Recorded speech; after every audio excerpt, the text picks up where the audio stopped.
Always plenty of both. Yesterday was good TV day. I flew in. I was hanging out with my wife somewhere else, another state on Father's Day. So I flew back in, watched the U.S. Open. A lot of fun. Really pulling hard for Rory McIlroy. Really pulling hard. Didn't happen. And then I watched the United States men's national team. Man, they're fast. They're twitchy. We got our guys. We got a squad. You know, that's what they say out there in the soccer streets. We got a squad. And we do. I can't wait for the World Cup in 26. I know. Either can I. Thank God it's in North America. So we waited and waited and waited for years. For years I've been saying, I wish Bradley Beal would go to a winning organization.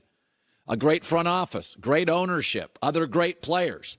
And, for about an hour, you thought the John Wall, Bradley Beal thing would work, but Wall was never what people thought he was. And so Bradley Beal, really good player, really smart guy, loyal player, sat for years in a bad operation.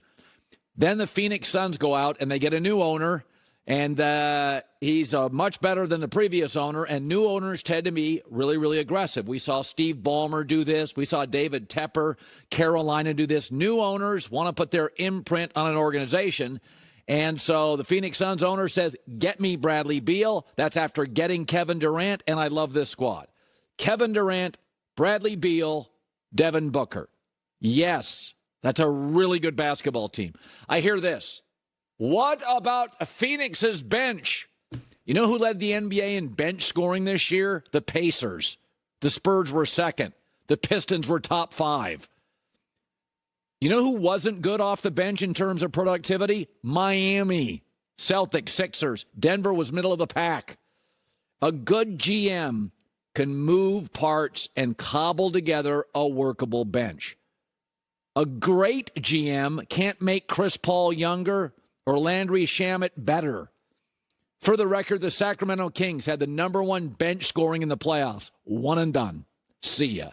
Give me a break on bench. They have DeAndre Ayton. My guess is they'll move him for parts. They'll fortify their bench. They'll get another average starter, and there you go. But we've discussed this multiple times on the show. You don't need 3 megastars. In fact, Brooklyn did that, and it flamed out. You need 3 very impactful players that can work and fit together. KD doesn't need the ball in his hands. He worked instantly with Phoenix. Devin Booker has the ball in his hands a little more, but he's not a ball hog. He's not a Westbrook player or a James Harden player. He dribbles the air out of the ball. And then you have Bradley Beal. Again, can catch and shoot, can lead traffic. But Chris Paul was getting old. Chris Paul wants to end his career somewhere in L.A., Clippers, Lakers. This is a perfect fit. When anybody laments Phoenix's bench, A, it wasn't as bad as you think. Go look it up from last year. And secondly, who rolled through the NBA playoffs? Was it Jokic, Murray, and Gordon, or the Nuggets bench? Give me a break. Bragging about your bench in real estate is like bragging about your 2-car garage. It ain't selling the home. The kitchen is. The master bath is. The neighborhood is. The landscaping can help. It's not your 2-car garage. So it's nice to have. It'd be great to have the league's best bench. But if you have 3 impactful players, chances are you can't afford it. That's why the Pacers had the best bench scoring, and the Spurs were second. What do you bet with Victor Wembanyama?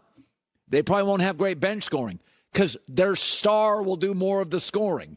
So I got 3 guys, all smart veterans, all impactful. None of them constantly need the ball. All of them want one thing, that's a ring. Again, there was a reason Twitter blew up and the internet exploded with the news that Bradley Beal was going to the Suns. It did not explode because they picked up a bench wing 3-and-D guy. They're just bench guys. You have free agency to improve your bench. You have a trade. You have the draft. You have the buyout market. Kevin Love came out of the buyout market. Pat Bev. You have the trade deadline. I get Bradley Beal, a camp, an off-season, a full season with Vogel, KD, Booker. This is going to be a really, really good basketball team. My guess is their bench will be, I don't know, top 12 to 15 in the league. Exactly where Denver's was. All right, so part of the trade was Chris Paul going to Washington. Now, Chris Paul, they're going to buy him out, and Chris Paul is going to be a free agent. And then Chris Paul is either going to go where he wants to live in Los Angeles to the Lakers and Clippers. Chris Paul was on with Michael Strahan, Good Morning America, this morning and talked about how he found out he'd been traded. I see this potential blockbuster deal between you and Bradley Beal that may take you from Phoenix to Washington and vice versa. I was surprised. What are your first thoughts on that? I was surprised, too. I found out on the plane yesterday flying here for this. You know, in this league, anything can happen, so you just figure out what's next. What was your first reaction? Don't push him any further. He's trying to be nice about it. Yeah, he is, right? Yeah. What's happening? It's crazy to me how many people are pushing back on Chris Paul to the Clippers. For 3 years, I've watched this team with a great owner and a great coach and two phenomenal wing players have no facilitator and try to make Kawhi Leonard, who in his prime was not a facilitator.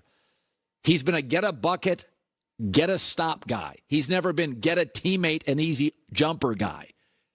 Westbrook's a scorer, bad hands, not great vision. It's not who you want leading you, and he needs the ball all the time. Chris Paul is the classic facilitator on a team with a great owner, a great front office, a great coach, and terrific wings. Yes, it would be better if he was 28, not 38. But he's not, and it would kind of be odd if he had a 21 or 22-year-old point guard with Kawhi and Paul George anyway. I would prefer a younger Chris Paul. But Kawhi's not a leader. Kawhi's not verbal. Check, check. Chris Paul is both. Not everything is a 6-year plan. We talk about this all the time. I say this about Bryce Young, Carolina Panthers quarterback. Not every player has to be a 401k. Some are day trading stocks. Some you buy, you sell, you move. Chris Paul for a year with the Clippers. Because remember, Kawhi and Paul George, one more locked-in year with the Clippers, then player options. They could be moving. So it's a 1-year deal, potentially 2. And again, impactful players. Is Chris Paul a star? Well, obviously he is from the commercials, but what he is impactful. He's outspoken. He's a leader. He'll set up your offense. He's going to play 48 to 52 regular season games. If you play 17 games in the playoffs, can he play 14? Remember, this Chris Paul-led Suns gave Denver issues until Chris Paul got hurt. So the way I look at this thing, you need, in league history, historically 3 impactful players who fit together.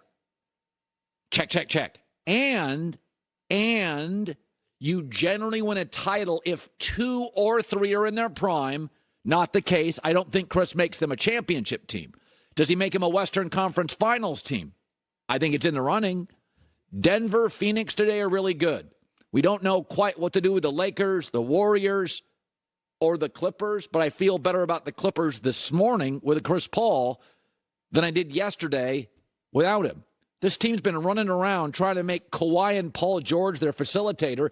It's like taking a slot receiver and say, hey, be our quarterback. Get the offense up and running. You can pick up yards, but in the end, it doesn't look right. It doesn't feel right. It's clunky. It takes some time to get into plays. I like Chris Paul to the Clippers a lot. I wish he was younger, but I also wish Kawhi was available more often. He's not. That's your reality. Are you better today if Chris Paul goes to the Clippers? Yep. You're better. Are you great? Doubt it. Are you good? You were good last year.